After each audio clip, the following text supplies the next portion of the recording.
et le contexte français dans lequel ça se passe. Alors, en tant que juriste, ce qui est intéressant, c'est d'aborder à la fois les textes juridiques qui vont s'appliquer, matières qui peuvent concerner plus spécifiquement les Roms, la population Rome, de façon à connaître aussi l'évolution de la jurisprudence. La jurisprudence, ce sont les décisions qui sont rendues par les cours et tribunaux et qui permettent de prendre la mesure d'une politique judiciaire, politique entre guillemets, bien entendu. Alors, en la matière, on peut dire, moi j'ai porté mon attention, si vous voulez, sur l'évolution qu'il y a pu y avoir à partir de 2010, où on assistait au démantèlement des campements de gens du voyage. On a eu une multiplication de démantèlements, et donc on a eu à s'interroger pour voir un petit peu quelles étaient les décisions qui étaient rendues par les tribunaux, et en même temps, sur la base de quel droit les tribunaux étaient amenés à se prononcer. Parce qu'a priori, un juge ne statue qu'en appliquant le droit. Et quel droit? Et en la matière, nous avons des textes internationaux et des textes en droit interne, en droit français.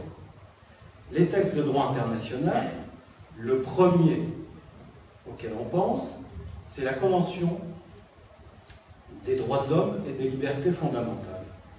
Et on verra, je vais en dire un mot tout de suite, puisque la France a été condamnée, c'est important de le savoir, le 17 octobre dernier, le 17 octobre 2013, dans l'arrêt qui s'intitule l'arrêt Winterstein, la France a été condamnée pour violation de l'article 8 de la Convention européenne des droits de l'homme et du respect de chacun à son domicile et au droit de mener une vie familiale normale. C'est quand même important aujourd'hui de se dire et de savoir qu'on est condamné en tant qu'État démocratique parce qu'on n'a pas été capable de respecter une liberté comme celle-là. C'est fantastique. Mais la Cour européenne des droits de l'homme, la Cour de Strasbourg, on peut s'en enorgueillir, de savoir qu'à Strasbourg, on a une juridiction qui fait respecter les normes internationales. Bien de l'année précédente, donc en 2012, la Cour de Strasbourg avait déjà, si j'ose dire, ouvert une première brèche en condamnant la Bulgarie dans un arrêt Yordanov, en s'inspirant également de la violation de l'article 8 de la même Convention européenne des droits de l'homme, en disant qu'il y avait une atteinte à la vie privée et familiale des personnes qui étaient visées par des mesures d'expulsion. Donc c'est très important de savoir qu'il y a une norme internationale que le juge français doit appliquer. Ça lui est impératif. Il n'a pas le choix de dire « ça c'est du droit que je n'applique pas au quotidien, donc je le laisse de côté, je vais me contenter d'appliquer la norme française ». Non. Les juges français sont tenus et doivent appliquer les normes internationales qui ont une valeur aussi importante que celle des textes français. Donc c'est important de voir qu'on a une convention européenne des droits de l'homme et des libertés fondamentales qui s'applique et qui s'impose à tout juge. Et on a également une autre norme internationale qui est de plus en plus importante, c'est la Convention internationale des droits de l'enfant. Parce qu'évidemment, lorsqu'il s'agit d'expulsion, de démantèlement de camps, de mise en danger de familles, puisque forcément des possibilités de relogement ne sont pas toutes trouvées, il y a des enfants, il y a des personnes malades, mais il y a essentiellement des enfants qui peuvent se retrouver dans des situations extrêmement précaires. Et le juge français est amené à appliquer également de plus en plus la Convention internationale des droits de l'enfant pour sauvegarder précisément les droits des enfants. Je vais vite, je sais que c'est des normes un peu difficiles à faire passer pour des non-juristes. Oui. Juste une précision, il y a une condamnation, mais quelles sont les répercussions après alors ça justement, ça c'est le problème. Une fois qu'il y a une condamnation, parce que j'allais dire c'est peut-être des pétitions de principe, la France est condamnée. Mais après, le gouvernement français n'aime pas qu'on lui rappelle les condamnations qui seront prononcées à son encontre. Alors ça a plus un aspect psychologique que juridique, mais quand même, j'allais dire, c'est important d'avoir ces condamnations. Je suis d'accord avec vous, le problème c'est qu'elles ne sont pas suivies d'effet immédiatement dans la pratique, au quotidien, pour empêcher que des expulsions sauvages soient pratiquées, pour qu'on soit toujours attentif aux droits, à la dignité de chacun. On parlait tout à l'heure des droits des minorités. Je crois que lorsqu'on assiste ou qu'on a affaire à des expulsions, là on parle de respect de droit, de la dignité de la personne, mais où est la dignité de la personne lorsqu'on vient et qu'on sort manu militari des gens sans se préoccuper de savoir s'ils ont un abri de fortune, dans quelles conditions ils vivent, comment ils s'alimentent, comment va être fait leur lendemain, bref, autant de questions qui restent en suspens. Et je comprends votre interrogation et je la partage complètement. Ce qui serait important, c'est qu'il y ait un pouvoir de contrainte sur les pays dès lors qu'une condamnation est prononcée à leur encontre. Que je pouvais encore ajouter sur le plan français. Juste une petite parenthèse, c'est moi. Vous êtes amené à intervenir en tant qu'avocat sur la région ici? Oui. D'accord.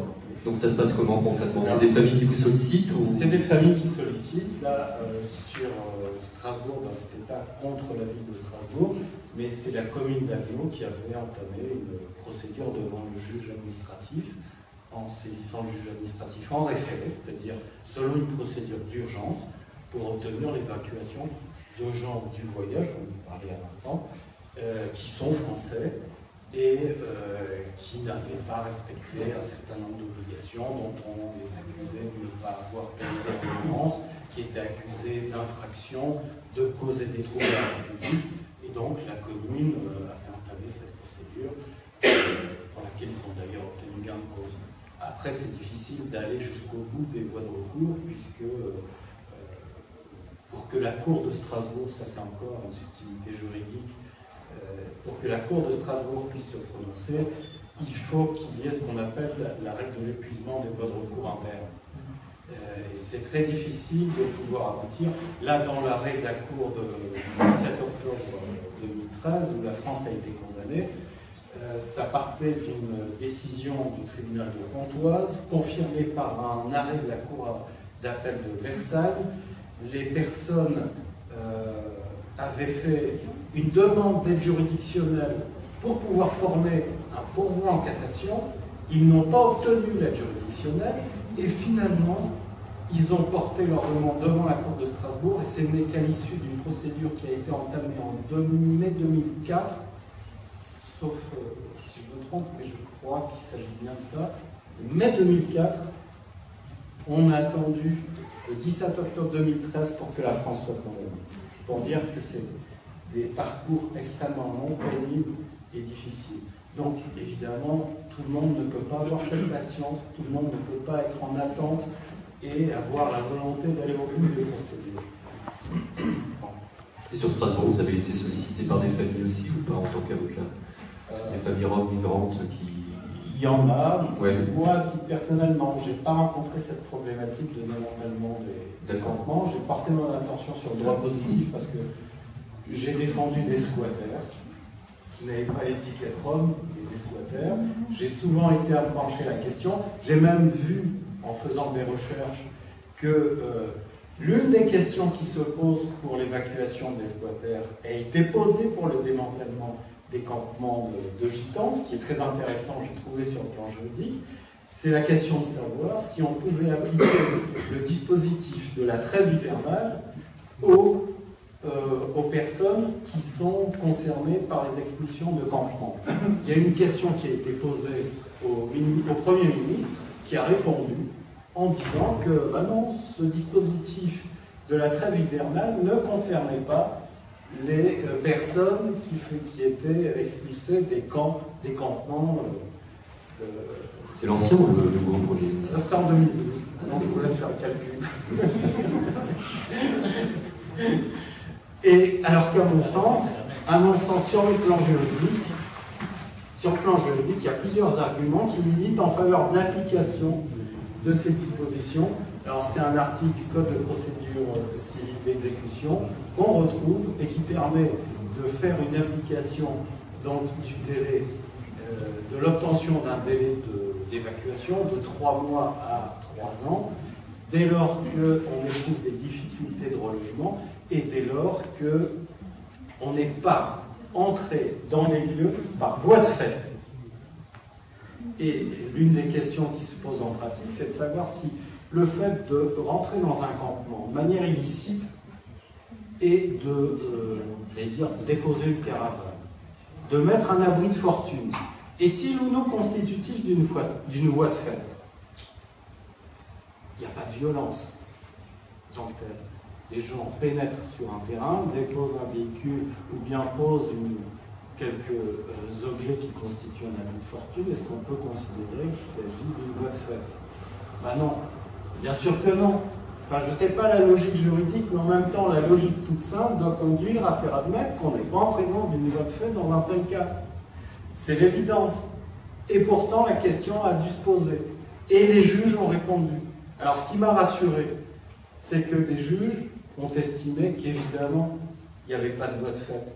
Et qu'heureusement, malgré l'opinion contraire du Premier ministre, eh bien, on pouvait appliquer et accorder des délais aux personnes dans des campements, et on pouvait leur appliquer la trêve hivernale aussi.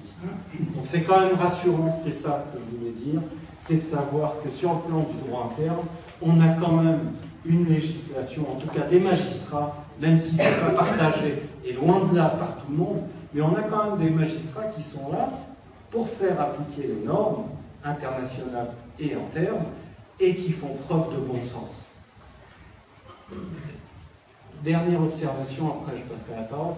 On a un arrêt qui me paraît très important, qui a été rendu par le Conseil d'État, une ordonnance, pardon, un arrêt, c'est une ordonnance parce que la décision a été rendue en référé. C'était une ordonnance du mois de février 2012, où le droit à l'hébergement d'urgence a été reconnu par le Conseil d'État, qui est la plus haute juridiction de l'ordre administratif, comme une liberté fondamentale.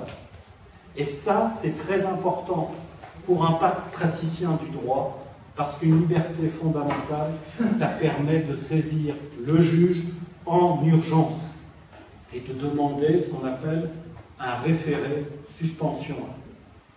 C'est-à-dire que dans les 48 heures, le juge administratif est saisi et il doit apporter une réponse sur une question bien précise.